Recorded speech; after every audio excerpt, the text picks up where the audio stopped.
Арбаңыздар урматтуу менин каналымда көрүүчүлөрүм, сиздерди каналдан көргөнгө абдан кубанычтамын. Сиздер менен Искендер Шашеев, саясаттануучу экономист. Биринчи күнү Apache деген жогорку технологиялык тик учак АКШга таандык Ормуз булугундан түштү, сууга түшүп кетти. Эки анын пилоту табылды кийин. Аларды суу дрон барып туруп, кемеге чейин алып барып, ошол кемеден анан куткарды ушинтип дрондор. Анан унчукпай эле жатышкан баары, анан бир маалда эле 10-июнда ошо кечээ күнү АКШ соккулай баштады Иранды. Анан эмнеге соккулап атат десе, Дональд Трамп да чыкты. Силер деген биздин тиг учакты согуп түшүрүптүрсүңөр деп. Чынбы, калппы, тастыктала элек толугу менен. Бир да ошо маалыматтык булак азыркы тапка чейин ошону 100% деп айткан жок да. Эки пилот өлгөн жок, бирок тиг учак урулду. Тиг учак чөгүп кетти да Ормуз булугунда. Анан Иран өзү айтып чыгышты. Биз деген сиздердин ошол тиг учаңарды сокконубуз бул деген анткени Ормуз булугу суверендик аймак дейт. Ормуз булугу бир гана Иранга таандык дейт жана Омманга таандык дейт. Азыр Аманга да кысым жасап атат АКШ. Иран негедир ошол Амман султанатты чогуу кел ушул Ормуз булугунду башкарабыз жана жартылай кылып туруп ушул өтүп жаткан кемелердин акчаларын бөлүштүрөбүз деген сунуш кылып атат да. Анан бирок Оман өзүлөрү жообун так айта электигинен бир маалда эле Оманда нефть терминалы жарылган, ошол ойлонуп жатышканда. Бирок АКШ катуу басым жасап атат, ошол Оман Иранга кошулбаш керек деп. Оман мисалы үчүн кээ учурларда нейтралитет сактаса, кээ учурларда америкалык күчтөрдү да өз жергесинен тозгон да, мисалы үчүн жерин берген ошо өткөнгө. Анан бир маалда соккулай баштады Иранга, ПВО системаларына соккулады, ошо курал сакталган кампаларга соккулады. Анан 10 чакты соккуну өткөрдү дейт. Бүгүнкү күнү маалымат боюнча ошол кеминде 6-7 ПВО системасы жок кылынды деп айтылып жатат. Жана бир нече киши өлсө керек, бирок ирандыктар эчтекени тастыктап айтат. Бүт маалыматты, саясий цензураны, аскердик цензураны күйгүзүштү, мындай жандандырышты. Маалымат бөлүшпөй атат. Дал ошондой эле АКШ өзүнүн дагы жоготууларын унчукпай жатышат. Анткени Иран ошондой соккулардан кийин биз деген АКШ ошол биздин суверендик тынчтыгыбызга ушундай кол салса, биз кандай гана болбосо дагы жооп беребиз деп жооп кылышты. Жана бир нече ушундай АКШнын базалары турган Ормуз булугунун четтегиндеги турган, тегерегиндеги турган ошол араб өлкөлөрүнө аткылашты. Анан ошондо ошол аткылоолу Иорданияга болду Иран тарабынан, Бахрейнге болду кечээ күнү, Кувейтке жана башка өлкөлөргө болду. Ошол Кувейттин кайра аэропортунун чатырына дрондор түштү, ракеталар түштү деп айтылат. Анан бир нече ошо өлгөндөр да бар дейт, жарадарлар бар, азыр такталып атат, ушул жакын күндөрдө чыгат окшойт да. Анан бул деген аябай чоң ушундай тынчтык келишимди бузуу деп эсептелинет акыркы күндөрү. Албетте бул нерсе дагы кошумча ошол Израилге соккудан кийин болуп атат. Израилда ошо Иранга соккуларды жүргүзгөндөн кийин болуп атат да. Израиль менен Иран токтоп калган ушул соккуларды өткөргөндөн кийин мурда күнү. Эми ошол соккуларды кайра АКШ жасап атат Иранга. Анан Иран айтып атат, биз деген дипломатиялык тил менен сүйлөшкөнгө мындай ынанабыз дейт, макулбуз дейт, бирок бизди башка тилдерди сонун билебиз, согуштун тилин мыктыраак беребиз дейт. Эгерде АКШ ушул дипломатиядан баш тартса, анда биз согуш тили менен аны менен сүйлөшөбүз. Эң мыкты биз билген тил деп айтып жатышат да.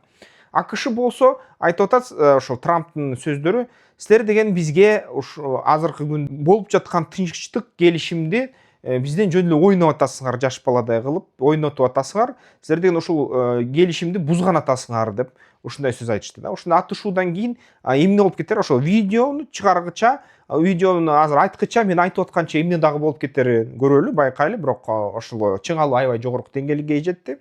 Бирок ошол кечээки күнү аткылоолор менен бүтүп калган болчу. Анан кайра ошол эртең менен кандайдыр аскердик аракеттер башталган, бирок жалпысынан тынч деген болчу да. Ошентип аткылап тынчып калышты да эки тарап. Анан албетте бүгүнкү күнү АКШ эчтеке кыла албайт экен Иранга. Иран мындайын айтканда локалдуу түрдө, тактикалык түрдө жеңди десек болот. Анткени эчтеке кыла албай атат да, ошол же күч жетпейт, же саясий мандат жок, мисалы үчүн Дональд Трампта толугу менен Иранды багынтканга. Ирандын канча лидерлерин өлтүрбөсө дагы системасы сакталып жатат. Системадагы кишилер ошол режимди сактаганга кызыктар да, жана сактап жатышат. Алар баары түшүнүп атышат, анан жогорку деңгээлдеги, ошо ортоңку деңгээлдеги чынжырдагы башчылар. Эгерде ушул орто жылдар башчылар өзүлөрү Америкага же болбосо башка бир Израилге багынып берсе, анда жергиликтүү калк баарын кырып өлтүрөт экен, ушинтип ишенишет да, коркушат ошондон. Анткени маалыматтар боюнча ошол Иранда азыр студенттер, жаш балдар ушундай кандай козголоң кылып атышат да. 15-16 жашар мектептеги балдар аттестаттарды басып чыгаруу жана бөлүштүрүү кичине кечигип баратса, ошондо кайра Али Хаменейнин анан ошонун баласы Мочтаба Хаменейнин сүрөттөрүн өртүп атышыптыр. Ушундай сүрөттөр тарап атат интернетте. Ичиндеги дагы ошол эң кызыктуу курдтар расмий Ирандын позициясын сепаратизмди арытыштап карманып атышат да. Ошо мисалы үчүн АКШнын серепчилери ошо коптоно баштады, айта баштады. Курдтар негедир расмий КСИРдин, Ирандын бийлигин колдогондой болуп жатат. Америкадан курал алышты, бирок ошого кандайдыр бир мындай биз күткөндөй аракет жасашкан жок. Козголоң кылып, ошол Ирактын бийлигин түшүрүшкөн жок дейт курд аймактарында. Эң кызыктуусу дагы ошол Түркиянын тышкы иштер министрлигинин өкүлү Хакан Фидан өзү дагы айтып чыкты жакында, ошо бир форумда 2-3 күн мурда. Анын сөзү боюнча, ошо биз деген келечекте дейт регионалдык өзүбүздүн альянсыбызды түзүшүбүз керек. Ал альянстын ичинде АКШ жок болуш керек дейт. Ал альянстын ичинде Иран болот, Түркия болот дейт. Анан кызыктуусу ушуну койгула. Сауд Аравиясы болот дейт, Бириккен Араб Эмираттары болот. Сирия, Шамда болот дейт. Анын ичинде дагы Израиль да болот дейт. Ушинтип 6 чоң күчтүү өлкө биз деген ушинтип биригип жалпы аскердик альянсты түзөлү деп жатат да. Ошонун дагы аябай кызыгып кетишти. Ошол еврейлердин аналитиктери да айтып чыгышты, көбүнчөсү Ауслендер. Эмне булар деген бизди Израиль менен Израилдин күчүн таанып атышабы? Израилди биз менен кошо мындай кошуп атабы ушундай чоң мындай регионалдык аскердик союзга, АКШга каршы деп айтса, ага ошол Иранды жакшы билген адамдар, серепчилер Европа тарабындагы жана Орусия тарабындагы айтып атышат. Жок, ал чын эмес дейт. Бул деген негизи биринчи чоң шайтанды арылтыш керек дейт. АКШны арылтыш керек ошол аскердик союздан. Анан дейт келечекте Түркия толугу менен Ирандын ордун ээлейт дейт. Иран алсырайт. Түркия болсо ошол Израилди жок кылганга аракет кылат дейт. Ошон үчүн бүгүнкү күнү стратегиялык Израилдин душманы Түркия болот деп айтып атышат да. Ушундай сөздөр болуп атат.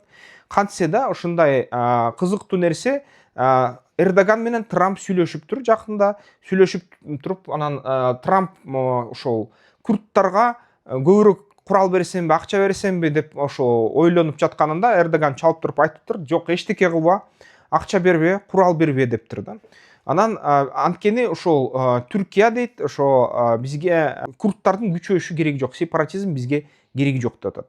Анан Трамп ошого ынанып, макул болуп Эрдоганга айтып атат: "Ушул күрттөр мени алдады" дегенсиди. Күрттөр курал алып туруп Иранга каршы чыкпай койду деп атат.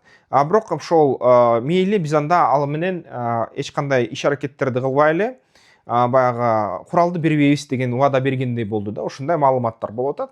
Эми Түркия, Эрдоган ушинтип Америка коштоктор кайра күрттөргө жардам бергенден баш тарттырды деп айтып жатышат да бүгүн. Анын өзү дагы ошол бүгүнкү күнү абал ушундай да. Чоң согуш даярданып атат окшойт. Чоң мындай кагылыштар камданып жатышат окшойт ушул бүт тараптар. Эми кандай болуп кетерин көрөлү. Эң кызыгы дагы ошол Сауд Аравиясы Хиджаз темир жолун Түркия менен кайра калыбына келтиргенге макулдашууга жетишти жана ошол кол коюшушту да, ошондой макулдоо келишимге. Эми Хиджаз Осмон империясы кезинде Хиджаз темир жолу аркагач салынган болчу, ал аркылуу Осмон империясы башкарып турган араб өлкөлөрү менен, араб жерлери менен. Кийин ошол британдыктар араб улуттук мамлекеттерди түзүп, алардын кыймылын Лоуренс Аравиялык ушундай иш аракеттер жасап, сепаратизмди жаратып, анан араб мамлекет, улуттук мамлекеттерди түздүрүп, Осман империясын жок кылыш үчүн, талкалаш үчүн көп ийгиликке жетишкен жана ошол Хиджаз темир жолу жокко чыгарылган да, ошол иштебей калган. Азыр болсо кайра ушул Иран бизге тажатып атат, биздин трубопроводторго сокку кылып атат, биз Ормуз булугун жапты, Европага нефти сатышыбыз керек деп Сауд Аравиялыктар Түркияга айтып атат: "Кел ошол Хиджаз темир жолун жасайлы" дейт. Хиджаз темир жолу менен анан ошол нефти Европага кайра сатабыз дейт да. Түркия ошого макул болуп атат. Баарына макулбуз, жакшы иштешебиз, бүт ушул темир жол салынсын деген буйруктар кетип атат да. Ошондой жаңылыктар ошону менен бирге көрүп атасыңар. Бир жол баягы Фуджейрага салынып атат, Бириккен Араб Эмираттарда. Аяктан ошо 2-3 миллиард тонна, 2-3 миллиард баррель нефть сатабыз деп атышат ошол Бириккен Араб Эмираттар Кытайга. Ал эми Сауд Арабиясы Европага сатабыз дейт. Европага сатыш үчүн, анткени негизи Ирандан алып атат Кытай баары нефтин көбүн. Анан макул болбой атат ошол Сауд Арабиясынан көп көлөмдө алганда.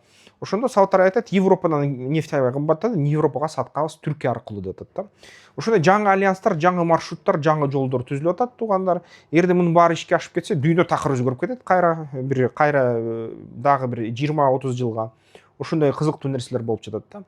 Ал эми АКШ менен Иран улам чапкылашып, Израиль үчөө улам токтотушуп, кайра чапкылашып токтотушуп, ушундай азыр мындай нефтке болгон бааларды олку солку кылып жатат. Алтын кичине ылдыйла баштады, баягы калыбына келе баштады, бирок нефтти дагы эле ошондой титиретип атышат да баасын. Чоң саясий оюнбу же ошондой түбөлүк улануучу ушундай согушпу? Бирок мындай айтканда 20 жыл мурда деле жаңылыктарды окусаңар, ошол эле жаңылыктарды окуйсуңар да. Иран менен Ирак согушуп атат, жакынкы чыгышта кан төгүү болуп атат деген эле ошол эле жаңылыктар 20 жылдан мурда болгон, 40 жылдан мурда болгон, 70 жылдан мурда болгон да. Ошондой эле жаңылыктар жазыла берген. Ошон үчүн бул нерсе өзгөрөбү качандыр бир билбейм да. Кантсе да ошондой абал сакталып жатат. Сиздер менен Искендер Шашеев болду, саясаттануучу экономист. Эгерде сиздерге бизнес план ТЭО керек болсо, видеонун сүрөттөмөсүндө WhatsApp бар, WhatsApp аркылуу жазгыла, баарлашабыз, сүйлөшөбүз. Албетте эң мыкты жогорку деңгээлде кааласаңар англисче, орусча, кыргызча бизнес план түзүп беребиз, жазып беребиз. Анда эмесе эмки видеолордон көрүшкөнчө.